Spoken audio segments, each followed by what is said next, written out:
ओम शांति। 11 अक्टूबर 2022। बाबा के महावाक्य। मीठे बच्चे, तुम रूहानी ब्राह्मणों का आपस में बहुत बहुत प्यार होना चाहिए। आपस में मिलकर राय निकालो कि कैसे सभी को सत्य बाप का परिचय दें। प्रश्न: बच्चे किस निश्चय के आधार पर अपना भाग्य ऊंच बना सकते हैं? उत्तर: पहले जब बुद्धि में यह निश्चय बैठे कि यहाँ पढ़ाने वाला स्वयं परमात्मा है, उनसे ही हमें सौभाग्य लेना है, तब पढ़ाई रोज पढ़ें और अपना सौभाग्य ऊंचा बना सकें। बाप की श्रीमत है कि बच्चे, तुम्हें किसी भी हालत में रोज पढ़ना है। अगर क्लास में नहीं आ सकते हो तो भी घर में मुरली पढ़ो। गीत: तू प्यार का सागर है। ओम शांति। आत्माएं अर्थात बच्चे जान गए हैं कि हम आत्मा बिंदी मिसल हैं। एक स्टार मुहाफिक है, लेकिन जो आत्मा है वह सेल्फ के बाप को कैसे रियलाइज करे? दुनिया में कोई भी न अपने को न बाप को जानते हैं। तुम जानते हो हम आत्मा बिंदी हैं। कितनी छोटी है, बाप भी इतना छोटा है। आत्मा से परमात्मा बाप कोई बड़ा नहीं है। शरीर तो छोटा बड़ा होता है। अब तुम शिव बाबा की याद में बैठे हो, भल कोई यह भी जान जाए कि आत्मा छोटी बिंदी है, परंतु उसमें 84 जन्मों का पार्ट है। वंडर है ना? जब तक आत्मा शरीर का आधार ना लेवे, तब तक पार्ट बजा ना सके। वैसे परमात्मा भी हम आत्मा के मुहाफिक छोटा है, परंतु बाप क्यों कहा जाता है? क्योंकि वह सदा पावन है। वह परमात्मा को ना जानते भी उनको बाप कहते हैं। जैसे तुम समझ से याद करते हो, वैसे वह भी याद करते हैं। इतने जो भगत हैं, सबका भगवान एक है। जिसको पतित पावन कहा जाता है, तो पतित हैं अनेक और पतित पावन है एक। साधु संत महात्मा भी बुलाते हैं, उनको गॉड फादर कहते हैं, तो सबका फादर ठहराना। फादर को पतित से पावन बनाने आना पड़ता है। पावन बनने का उपाय वही बताते हैं, क्योंकि आत्मा पर पापों का बोझा चढ़ा हुआ है। हम सिर्फ लिख दें कि बी होली, परंतु ऐसे स्लोगन लगाने से कोई फायदा नहीं, क्योंकि बाहर वाले तो समझ ना सके। बाकी तुमको तो समझाया हुआ है, तुमको स्लोगन की क्या दरकार है? इसका अर्थ है पवित्र बनो, बाबा को याद करो। बाकी तुमको तो समझाया हुआ है, तुमको स्लोगन की क्या दरकार है? इसका अर्थ है पवित्र बनो, बाबा को याद करो। जब तक किसको समझाया नहीं जाए, तब तक कुछ समझ ना सके। योग में रहने से पवित्र बन सकते हैं, कहते हैं हिज होलीनेस। यह पवित्रता का टाइटल है। सन्यासियों को होली कहते हैं क्योंकि विकार में नहीं जाते हैं। भल वह पवित्र रहते हैं, ब्रह्म को याद करते हैं, परंतु जन्म विकारियों के पास लेना पड़ता है। तुमको तो कहा जाता है पवित्र रहो और शिव बाबा को याद करो। सन्यासी अपने को कर्म सन्यासी कहलाते हैं, परंतु कर्म का सन्यास होता नहीं। कर्म सन्यास तब हो जब देह ना हो। देह बिगर तो घर में परम धाम में रहते हैं। यहाँ कर्म का सन्यास कैसे हो सकता है? यह कहना भी झूठ है। वह कहते जो गृहस्थी कर्म करते, वह हम नहीं करते। गृहस्थियों का कर्म तो बहुत है, यज्ञ तप तीर्थ आदि करते हैं। वह सन्यासी भी करते हैं। बाकी फर्क सिर्फ यह है कि वह कमाई कर खाना घर में पकाते हैं, सन्यासी यह नहीं करते हैं। वह मांग कर खाते हैं क्योंकि उनका हठ योग है। हठ योग से परमात्मा से मिल नहीं सकते। जब बाप आए तब तो उनसे कोई मिल सके, और जब तक बाप ना आए तब तक पावन दुनिया की स्थापना भी हो न सके। कितना समझाते हैं फिर भी समझते नहीं हैं। बच्चे समाचार लिखते हैं, इतने इतने आए। अब देखें कौन कौन अपना सौभाग्य लेते हैं। आते बहुत हैं, परंतु बुद्धि में यह नहीं बैठता कि इन्हें पढ़ाने वाला परम पिता परमात्मा है। हमको उनसे सौभाग्य लेना है। बाप रजिस्टर भी देखते हैं। कोई मास में 8-10 दिन भी आते हैं, कोई नहीं भी आते हैं तो वह नहीं लिखते। अगर कोई नहीं आता है तो वह मुरली पढ़ता है व नहीं। किसी भी हालत में रोज पढ़ना पड़े। जैसे जप साहिब सुखमनी छोटे छोटे बनाते हैं, समझते हैं कैसे भी पढ़ सके। तुम समझते हो उस पढ़ने से क्या प्राप्ति होगी? कुछ नहीं। करके थोड़े समय के लिए बुद्धि ठीक होगी, परंतु बाप से कोई मिल ना सके और फिर विकारों में फंस जाते हैं, तो फिर उनसे कोई प्राप्ति नहीं। कहते हैं विनाश काले विपरीत बुद्धि। बरोबर अब विनाश का समय है और कोई भी परमात्मा को नहीं जानते। कहते भी हैं हम रचता और रचना के आदि मध्य अंत को नहीं जानते हैं, परंतु ड्रामा के आदि मध्य अंत को जानना चाहिए ना। बाप समझाते हैं सतयुग है आदि, कलयुग है अंत। तो तीनों काल तीनों लोकों को समझना है। 3 लोक हैं स्थूल वतन, सूक्ष्म वतन, मूल वतन। कहते हैं शास्त्र अनादि है, परंतु बाप समझाते हैं जब से रावण राज्य शुरू होता है तब से शास्त्र भी शुरू होते हैं। तो द्वापर युग मध्य हो गया। आधा कल्प सतयुग, आधा कल्प कलयुग, आधा का हिसाब है। वह मध्य को नहीं जान सकते क्योंकि कल्प की आयु लाखों वर्ष कह देते हैं। कहना चाहिए कि बाप को जानो, ब्रह्मा कुमार कुमारी बनो, तब वर्षा मिलेगा। पहले कोई आते हैं तो पूछो कहाँ आए हो? कहते हैं बीके के पास। तुम कहो विचार करो, इतने ब्रह्मा कुमार कुमारियां हैं तो ब्रह्मा बाप भी होगा। कितने सेंटर्स हैं, ढेरों के ढेर ब्रह्मा कुमार कुमारियां हैं। भला इतने बच्चे एक बाप को कैसे हो सकते? लिखा है प्रजापिता तो इतने ब्रह्मा कुमार कुमारियां हैं। ऐसे ऐसे समझाकर खड़ा करना चाहिए। फिर भला ख्याल करो प्रजापिता ब्रह्मा किसका बच्चा? इतने बच्चे रचना तो परमात्मा का काम है ना, तो परमात्मा आता होगा ना। गाया हुआ है तुम मात पिता, तो बाप ब्रह्मा हो गया ना। तो परमात्मा ब्रह्मा द्वारा रचते हैं, कन्वर्ट करते हैं, एडॉप्ट करते हैं वर्षा देने। पावन बनाते हैं कैसे? याद से। कहते हैं सब धर्मों को भूल मामेकम याद करो। सभी बुलाते हैं मैं नॉलेजफुल, ब्लिसफुल, लिबरेटर, गाइड हूँ, तो सुख धाम में ले जाता हूँ।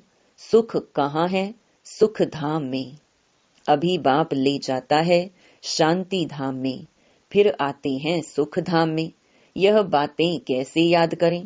रोज रोज बोलते रहें, औरों को समझाते रहें, तो पॉइंट्स बुद्धि में आती रहती हैं। जब किसको समझाओ तो उनसे लिखा लेना चाहिए। परमात्मा जो आत्माओं का पिता है, उनकी एड्रेस लिखानी चाहिए कि बाप शिव है, तो बाप से वर्षा लेंगे। तो मेहनत करनी चाहिए, परंतु मेहनत करे कौन? इसलिए बच्चों को खुद खड़ा होकर फिर औरों को भी खड़ा करना चाहिए और सर्विस के लिए प्लान्स बना देने चाहिए। जैसे मिलिट्री के बड़े कमांडर्स आपस में मिलते हैं ना, तो यहाँ भी बच्चों को मिलना चाहिए, परंतु क्या करें, आपस में मिलते नहीं। वास्तव में तुम ब्राह्मणों का आपस में बहुत प्यार होना चाहिए। कोई राय निकालनी चाहिए, कैसे किसको समझाएं। देखो, लक्ष्मी नारायण के कितने मंदिर हैं, तो मंदिर बनाने वालों को मिलना चाहिए कि आपने यह मंदिर बनाया है, परंतु जानते हो कि इन्होंने राज्य कैसे पाया, फिर राज्य कैसे गंवाया। श्री कृष्ण का चित्र बहुत अच्छा है, इसमें 84 जन्मों की कहानी बड़ी अच्छी है, सिर्फ यह चित्र बड़ा बनाना चाहिए। बाबा कहते हैं, कोई आए तो युक्ति से पूछना चाहिए कि आपने गीता पढ़ी है, फिर भला बताओ गीता का भगवान कौन है। तो ऐसे युक्ति से समझाना चाहिए। कहते हैं ना, तुम माता पिता, तो यह ब्रह्मा माता हो गई, तो उनके साथ संबंध रखना चाहिए। अगर उनसे प्यार गया तो खेल खलास। बाप से वर्षा कैसे पाएंगे। तुम्हारी लड़ाई पुराने दुश्मन से है। कोई को मालूम नहीं है कि रावण से भी कोई युद्ध होती है। कहते हैं सच की नाव डोलेगी लेकिन डूबेगी नहीं। तो हिलती कितनी है। दूसरे सत्संगों में तो हिलने की बात ही नहीं है। यहाँ तो माया से युद्ध है। जब तक बाप को नहीं समझा है तब तक भल लिख कर दें, परंतु तोता कंठी वाला नहीं बना है। जंगली तोता आया और गया, अल्फ को समझना है। ऐसे प्रजा तो ढेर है, बाकी राजाई के लिए कोई खड़ा नहीं होता है। बत्ती पर फिदा हो जाए सो बड़ा मुश्किल होता है।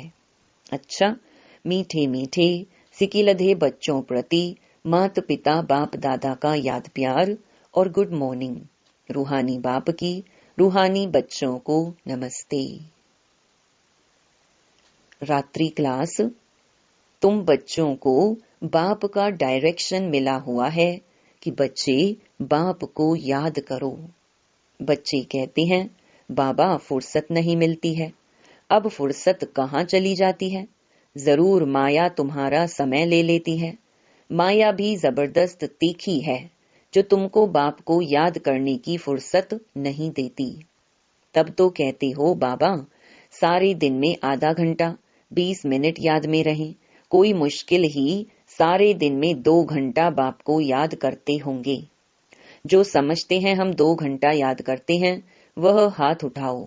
वह स्थूल याद, पुरानी याद तो चलती आती है। यह तो है इनकॉर्पोरियल। इनको अपना आंख कान तो है नहीं। बच्चों को कहते हैं माँ मेकम याद करो, अपने को आत्मा समझो। तो बाबा पूछ रहे हैं कि कितना घंटा याद में रहते हो। बच्चे खेलने जाते हैं तो टीचर को याद करते हैं, घर में पढ़ते हैं तो भी टीचर याद रहता है। तो वह है स्थूल याद। इसमें है थोड़ी डिफिकल्टी। तो बाबा पूछते हैं कि अपने को आत्मा समझ बाप को 2 घंटा जो याद कर सकते हैं, वह हाथ उठाओ। लज्जा नहीं करो, एक्यूरेट बताओ। तुम यहाँ बैठते हो, बाबा मुरली चलाते हैं तो बुद्धि दूसरे तरफ चली जाती है ना। इतना बुद्धि में धारण भी नहीं होता है। जैसे यहाँ सुबह में 1 घंटा बाबा समझाते हैं, तो क्या वह 1 घंटा बाबा को याद करते हो या बुद्धि बाहर में चली जाती है। बरोबर नंबरवार पुरुषार्थ अनुसार बुद्धि कहाँ न कहाँ चली जाती है। सारा नहीं सुनते हैं। अगर सारा बैठ करके सुने और नोट करते रहें तो बाबा कहेगा हाँ इनका योग ठीक है। तो सुनते समय अटेंशन देना है और पॉइंट्स पूरा लिखना है। अगर लिंक टूटेगी तो पॉइंट भूल जाएगी। बाप समझाते हैं बच्चे, हार्ट फेल का मौत बड़ा मीठा मौत है। इसमें मेरा तेरा फेरा कुछ भी नहीं है। बैठे बैठे यह गिरा, बेहोश हुआ, खलास, बस फिर होश में आए ही नहीं। यह बहुत अच्छा मौत है। बाकी मनुष्य तो रोते पीटते हैं और तुम तो खुश होंगे, अरे वाह इनका मौत बड़ा सहज हुआ, इनको कोई दुख नहीं हुआ। अगर मौत हो तो ऐसा हो, नहीं तो दवा नर्स यह वह बहुत होते हैं ना। इसलिए जो बैठे बैठे अपनी इस पुरानी जूती को छोड़ दे, कर्मातीत अवस्था हो, ऐसे ही शरीर छोड़े तो वो सबसे अच्छा है। तुम आगे चल करके देखेंगे अनायास बॉम्ब्स छूटेंगे और सब बैठे बैठे चले जाएंगे। चेहरा भी हर्षित होगा। जैसे कभी कभी अच्छी मौत होते हैं तो देखने वाले कहते हैं कि यह तो जैसे जागता है, यह तो हर्षित है। ऐसे तो कोई कह नहीं सकेंगे कि यह मर गया है। आत्मा हर्षित होके जाती है ना, तो आत्मा में अगर हर्षित पना होगा तो चेहरे पर बाहर से दिखाई तो पड़ेगा ना। आत्मा कोई खत्म तो नहीं होती है, आत्मा शरीर छोड़ती है तो बड़ी खुशी से यह शरीर हंसते हुए छोड़ देगी। इसको कहा जाता है कर्मातीत अवस्था। वही इतना ऊंच गाए जाते हैं, तुम बच्चों को ऐसे ही जाना है, शरीर की कोई परवाह ही नहीं है और दूसरी कोई चीज याद नहीं आवे, इसको कहेंगे सबसे मीठा। आपे ही शरीर छोड़ना, इसलिए सर्प का मिसाल भी देते हैं। सतयुग में ऐसे होता है जो खुशी से शरीर छोड़ते हैं, तो प्रैक्टिस यहाँ से होगी, पीछे वह प्रैक्टिस चलती रहेगी। तुम बच्चे बाप को कितना प्यार से याद करते हो। अंग्रेजी में कहा जाता है मोस्ट बिलवेड, परम प्रिय, बहुत मीठा। लोगों को तो परम प्रिय मोस्ट बिलवेड कह नहीं सकते। बाप कहते हैं बच्चे, मैं तुम्हारा बाप भी हूँ, टीचर भी हूँ, गुरु भी हूँ। तुम कभी टीचर को भूलो तो बाप को याद कर सकते हो। बाबा गाइड है। गाइड को पंडा भी कहा जाता है। वह दुख से लिबरेट करने वाला, शांति धाम में ले जाने वाला है। उसके पीछे है सुख धाम। तो तुमको यह ज्ञान घास मिलता है, फिर इसको विचार सागर मंथन करते रहो। जैसे गाय का मुख चलता रहता है, तुम्हारा मुख तो चलने की दरकार नहीं है। बाकी अंदर में सब कुछ याद करना है। जैसे तुम हो ऐसे हम हैं। हमको तो और भी कम घंटे मिलते हैं, क्योंकि हमारा बुद्धियोग बाहर में बहुत जाता है। कभी कोई की चिट्ठी आई, फलाने की खिटपिट है, यह है वह है, तो सारा दिन उस तरफ बुद्धि जाती है। परंतु शायद बच्चों से जास्ती बाबा को सहज है, क्योंकि बगल में साथ में रहता है। जब बाबा भोजन खाने के लिए बैठते हैं तो सोचते हैं, अच्छा मैं बाबा को याद करता हूँ। 2-3 मिनट याद रहती है, फिर भूल जाता हूँ। याद हवा मुहाफिक उड़ जाती है। बच्चे ट्राई करके देखो, सहज होते भी याद में टाइम तो लगता है ना। अच्छा, मीठे मीठे सिकीलधे रूहानी बच्चों प्रति रूहानी बाप व दादा का दिल व जान, सिक व प्रेम से याद प्यार और गुड नाइट।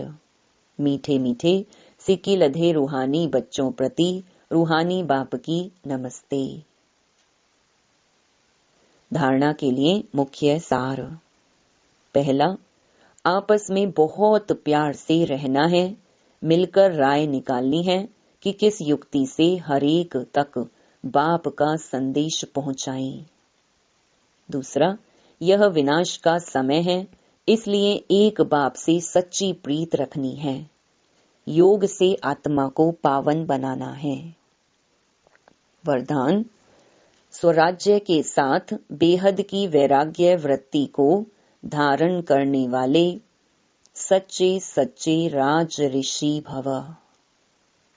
एक तरफ राज्य और दूसरी तरफ ऋषि अर्थात बेहद के वैरागी।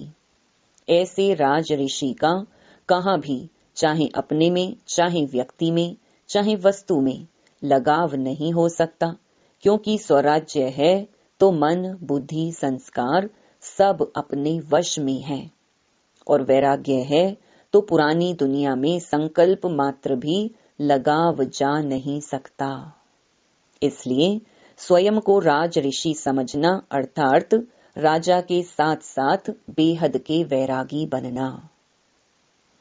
स्लोगन, समझदार वह है जो सब आधार टूटने के पहले एक बाप को अपना आधार बना ले।